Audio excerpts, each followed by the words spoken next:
I know a lot of you guys have just got Battlefield 5 over the holiday season, and for some of you, it may be your very first Battlefield title, or for others, it could be your second or third.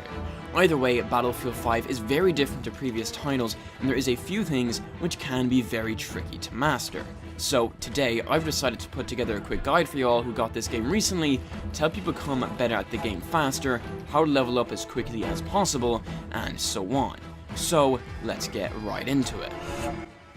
Now, as soon as you start playing the game, one of the first things you're going to want to do is level up as quickly as possible. Starting at level 0 when everyone else around you is over rank 30 is never really all that fun, and a great way to get loads of XP to level up extremely fast is to play the objective. Going for those flags gets you an incredible amount of points. Now, of course, this is a rather obvious point to make, so let's narrow this down a bit. When you're in a squad, the leader of your squad can give you orders on which flag they want you to either attack or defend, and if you do that order, you will get extra bonus points for doing so. And if you do this every time they give an order, this really does start to build up a lot of points by the end of the round. Another great thing to do while you're capturing an objective is to build the fortifications. These may seem a little bit pointless, but they do give you a lot of points, and they do provide your team with some good cover. One of the most important things to help you level up fast is to play a class that is needed in the current situation. I always see the newer players using a class in a map that just isn't suitable for that map. For example, on the map Devastation, there's really no point in using the Recon class, as it is a solely close quarters map. Going with either the medic or the support, however, is a much better option, as people die and go through their ammo very quickly on that map. So going with either of those classes will get you much more points. One of the most common mistakes I see the newer players make is they don't stick to one weapon, and this can be a very bad thing.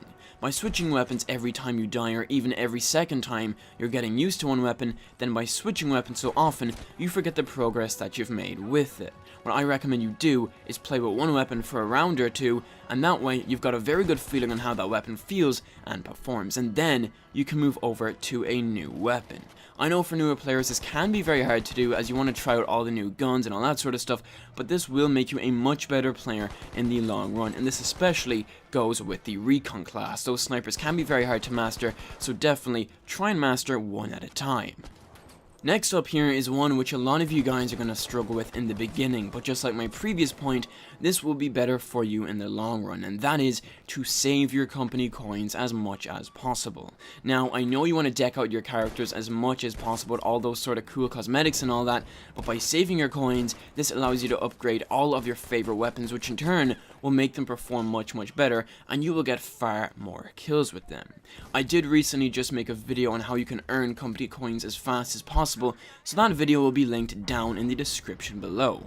My next point here goes back to my very first point which I made about playing the objective, and that is to communicate with your squad mates. I know that not everybody has a microphone, but you still can use the comma rows to ask for ammo, health, or even ask for orders from your squad leader. But if you can get 4 people in a party chat and communicate while playing, you will be so much more effective. It really does make a massive difference to how many points you earn, and also how many games you win. I found while playing with a group of friends, my squad alone was winning nearly all of the games that we were playing in. Having your friends telling you enemy positions and being able to ask for ammo or health much more quickly keeps you alive for so much more longer, and also makes the game much more enjoyable to play.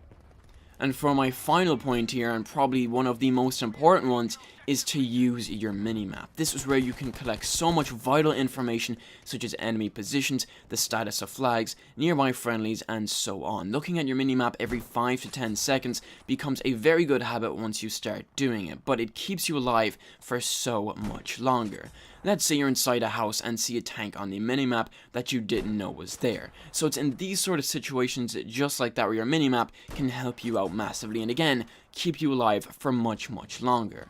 Another thing I recommend you do is increase the size of your minimap, which will make it much more easier to see what's going on, and will also give you much more information about the environment around you. You can do this within the in-game settings, and it does make a huge difference compared to the standard minimap size.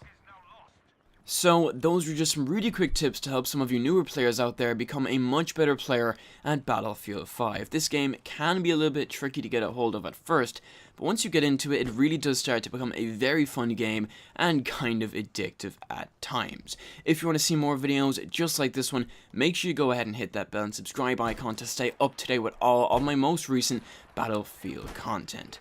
Anyways guys, hope you've all been having an awesome Christmas so far. Let me know if you got any cool presents down below in the comments, but for now, hope you're all having an awesome day. Thank you so much for watching, and I will see you in the next Battlefield video.